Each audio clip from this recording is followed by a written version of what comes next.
اس کے جو دستاویزات ہیں وہ سارے پیش کر دیتا،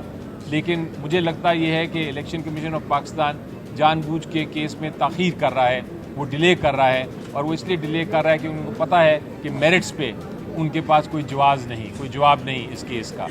میرٹس پہ یہ کیس انشاءاللہ عمران خان صاحب کے فیور میں ہی ہوگا، اور اسی لیے یہ ڈیلے کر رہے ہیں الیکشن کمیشن آف پاکستان والے اپنا کیس کو آگے چلانے سے۔ 2-3 ڈیٹس ہو گئی ہیں، پہلے انہوں نے اپنا وکیل چینج کیا، اب وکیل چینج کرنے کے بعد اب پچھلی تاریخ پہ جج صاحب نے کہا کہ آپ کو ٹائم دیتے ہیں، آج انہوں نے کوئی دستاویزات نہیں پیش کیے، دستاویزات دینے کا ٹائم مانگا۔ تو یہ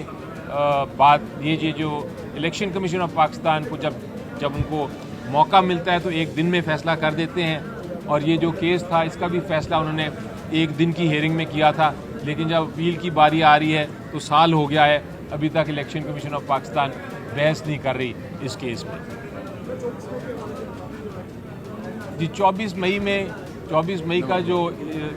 نومبر کا جو اجلاس ہے، جو پرامن اجلاس ہے آئین کے مطابق، سب سے پہلے تو میں یہ بتانا چاہتا ہوں کہ وہ اجلاس جو ہے، جو پرامن ہمارا احتجاج ہے، وہ ضرور ہوگا۔ عمران خان صاحب نے حتمی کل ریالہ جیل سے اپنی اناؤنسمنٹ بھی کر دی ہے۔ انہوں نے کہا ہے کہ جو ان کی ڈیمانڈز تھیں، جو انہوں نے مذاکرات کی شروع ہونے کی ڈیمانڈز کی تھیں، جس میں یہ تھا کہ جتنے لوگ غیر آئینی اور غیر قانونی طریقے سے جیلوں میں بند ہیں، اس میں شاہ محمود قریشی صاحب ہیں، اس میں اور باقی ہمارے سینیٹر اعجاز صاحب ہیں، یاسمین صاحبہ ہیں، وہ جتنے لوگ ہیں ہمارے ورکرز بھی اور عمران خان صاحب بھی، جو غیر قانونی اور غیر آئینی وجوہات کی وجہ سے وہ ان کو رکھا ہوا ہے قید میں، کوئی کیسز بھی ان کے خلاف نہیں ہیں، ان کو رہا کیا جائے۔ چونکہ وہ ڈیمانڈ جو ہیں وہ نہیں قبول ہوئیں، اس لیے اب مذاکرات کا مزید کوئی گنجائش نہیں ہے، اور 24 والا جو اجلاس ہے پرامن وہ ضرور ہوگا۔ میں یہ بھی ایڈ کرتا جاؤں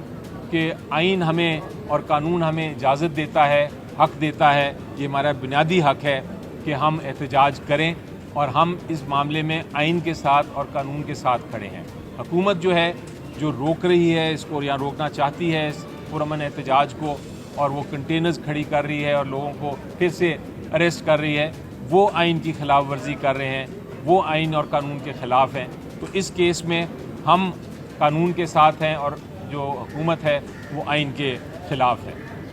اچھا سر، یہ بتائیے کہ جیسے پہلے احتجاج پی ٹی آئی کا کال آتی ہے، ورکر جاتے ہیں، وہاں پر جلسے ہوتا ہے، سب کچھ ہوتا ہے،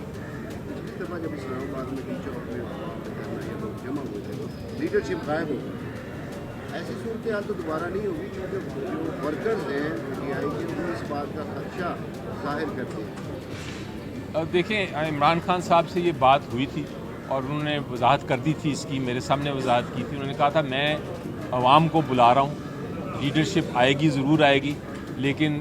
عوام چونکہ اس پر خود نکلے گی، اور عوام کیا جلسہ ہے، ان کے حقوق کے لیے جلسہ ہے، تو وہ لیڈرشپ کی فکر نہ کریں، وہ نکلیں، کیونکہ یہ ان کے حق کی بات ہے۔ ظفر صاحب نے آپ سے یہ جو بات بتا دی ہے وہ ذرا آپ سمجھ جائیں، یہ وہ کیس ایسا ہے کہ جس میں عمران خان صاحب کو نااہل کر دیا گیا تھا توشہ خانہ کے کیس میں، اور سیکشن 137 کی تشریح ہے، 120 دن کے اندر ریفرنس شروع نہیں ہوا تھا، اور استغاثہ اگر دائر بھی کرنا تھا، استغاثہ دائر نہیں کیا گیا تھا۔ سمجھنا آپ کو یہ ہے کہ آئین اور قانون کے مطابق کیا طریقہ کار ہے۔ دوسری بات ہے کہ 120 دن کے بعد شروع ہوا، اب وہ کوشش کی جا رہی ہے کہ اس کو اسلام آباد ہائی کورٹ میں، اسلام آباد ہائی کورٹ کا کوئی تعلق نہیں ہے، معاملہ میاں والی کی سیٹ ہے اور لاہور ہائی کورٹ کا اختیار ہے۔ ڈیلے کرنے کی کوشش کر رہا ہے الیکشن کمیشن کا کردار آپ لوگوں کو سمجھ آ جانا چاہیے۔ سیکشن 137 کی تشریح کے حوالے سے ایک علیحدہ آئینی درخواست بھی دائر کی ہوئی ہے، اس پہ اعتراض آج لگا تھا، وہ اعتراض دور کر دیا گیا ہے اور معاملہ پیر کے لیے چلا گیا ہے۔ دوسرا جو آپ لوگوں کا ایک سوال بڑا واضح ہے کہ بشرا بی بی صاحبہ جو سعودیہ کے حوالے سے بیان چل رہا ہے، دیکھیں انہوں نے بالکل سعودی عرب کا کوئی نام نہیں لیا، کوئی تعلق نہیں کیا، نہ سعودی عرب کا اس سارے معاملے میں۔ سعودی عرب ہمارے لیے ہماری جان سے زیادہ عزیز ہے، وہ سرزمین ہماری جانوں سے زیادہ عزیز ہے، تو اس لیے سعودی عرب یا ان کے حکمرانوں کا کوئی تعلق نہیں ہے، نہ ایسی کوئی بات کی گئی ہے۔ وہ جنرل باجوہ یا ان کے سسر کے حوالے سے وہ باتیں کی گئی ہیں، اس لیے اس کا ان چیزوں کے ساتھ کوئی اطلاع نہیں ہے۔ توشہ خانہ 1 کیس بنا، پھر توشہ خانہ 2 کیس بنا، وہ تو جو مین کیس تھا جس میں الیکشن کمیشن نے فیصلہ کیا تھا کہ چارج کیا جائے گا، سزا دی جائے گی عمران خان صاحب کو، وہ آج کیس لگا ہوا تھا اور اس میں میں بحث کر چکا ہوں، لیکن آج جو الیکشن کمیشن آف پاکستان کے وکیل تھے ان کی بحث تھی، تو وہ یہ کہہ رہے تھے کہ یہ کیس جو ہے یہ فل بینچ 5 ممبر بینچ ہائی کورٹ کا نہیں سن سکتا، یہ اسلام آباد ہائی کورٹ کو سننا چاہیے۔ اس پہ عدالت کہہ رہی تھی کہ آپ نمبر 1 تو ڈاکیومنٹس دیں ہمیں کہ یہ اور کیسز دیں، اور نمبر 2 یہ کیسے ہو سکتا ہے کہ ایک پنجاب کی سیٹ ہے، پنجاب کے وہ الیکٹ ہوئے تھے میاں والی سے، اور وہ ان کو جورسڈکشن ہائی کورٹ کی 5 ممبر بینچ کا جو ہائی کورٹ لاہور ہے اس کی آپ کہتے ہیں وہ سماعت نہیں کر سکتا، لیکن ایک سنگل جج اسلام آباد ہائی کورٹ کا کر سکتا ہے، تو اس کا کیا جواز ہے؟ تو فی الحال تو کوئی جواز نہیں دے سکے تھے۔ حقیقت یہ ہے اور ہمارا موقف یہ ہے کہ جب ایک بار ہائی کورٹ نے ایک فل بینچ کانسٹیٹیوٹ کر دیا، ایک فل بینچ بنا دیا، اور وہ فل بینچ اس کیس کی سماعت کر رہا ہے، تو اس کو اسلام آباد ہائی کورٹ کے آرڈر کے ذریعے روکا نہیں جا سکتا۔ ہائی کورٹ لاہور کی اپنی جورسڈکشن ہے، ان کا اپنا اختیار ہے، وہ فیصلہ کر سکتے ہیں، اور اسلام آباد ہائی کورٹ اپنا فیصلہ کر سکتی ہے، لیکن اسلام آباد high court Lahore high court کو یہ نہیں کہہ سکتی کہ آپ یہ کیس سنیں گے یا یہ کیس نہیں سنیں گے۔ لیکن اسلام آباد ہائی کورٹ نے تو آپ تیاریاں مکمل ہیں، اور آپ نے سنے ہوں گے بیان جو ہمارے اسپوکس پرسن پی آئی کے ہیں ان کی طرف سے، اور جو انفارمیشن سیکٹری ہے ان کی طرف سے، اور عمران خان صاحب کی خود جو بیان تھا انہوں نے پٹیالہ جیل سے دیا ہے،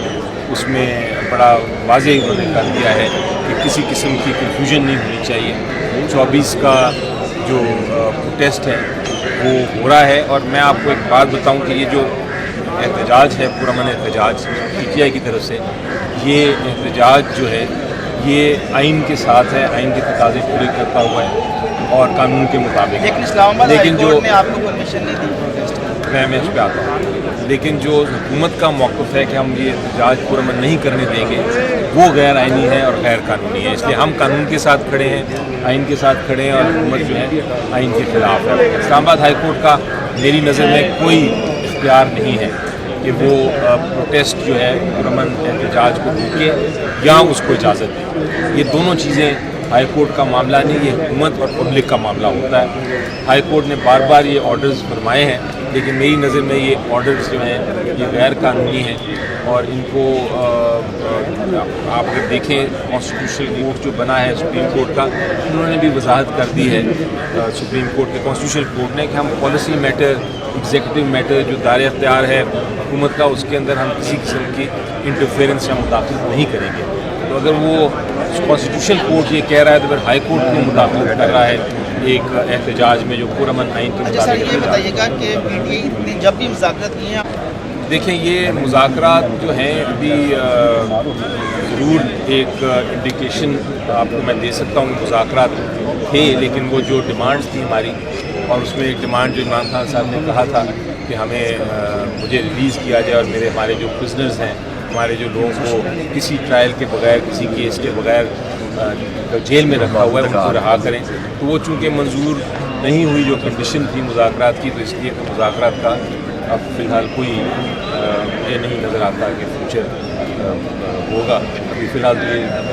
احتجاج ہوگا اور پھر آگے کا ایک چلیں۔ بیان آیا ہے سعودی عرب سے متعلق، اس میں آپ کیا کہیں گے، کیا موقف ہے پارٹی کا؟ دیکھیے مجھے ہر بیان پہ دینے کی ضرورت نہیں ہے اپنا بیان، ان کا انہوں نے اسٹیٹمنٹ دی ہے، لیکن یہ میرا اس سے کوئی تعلق نہیں اسٹیٹمنٹ سے، نہ میں اس پہ کوئی جانتا ہوں، تو میں کیا کامنٹ کر سکتا ہوں۔ انہوں نے اپنا ایک بات بتائی ہے، وہی اس کا جواب دے سکیں گے یا اس کا وضاحت کر سکیں گے، مجھے معلوم نہیں اس کے بارے میں۔ آتش نیوز پاکستان کے سب سے بڑے نیوز نیٹ ورک کا حصہ بننے کا سنہری موقع،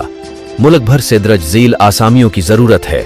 bureau chief, deputy bureau chief, video editor, city reporter, تحصیل reporter, district reporter, crime reporter, press reporter, نمائندہ، نامہ نگار۔ Chief executive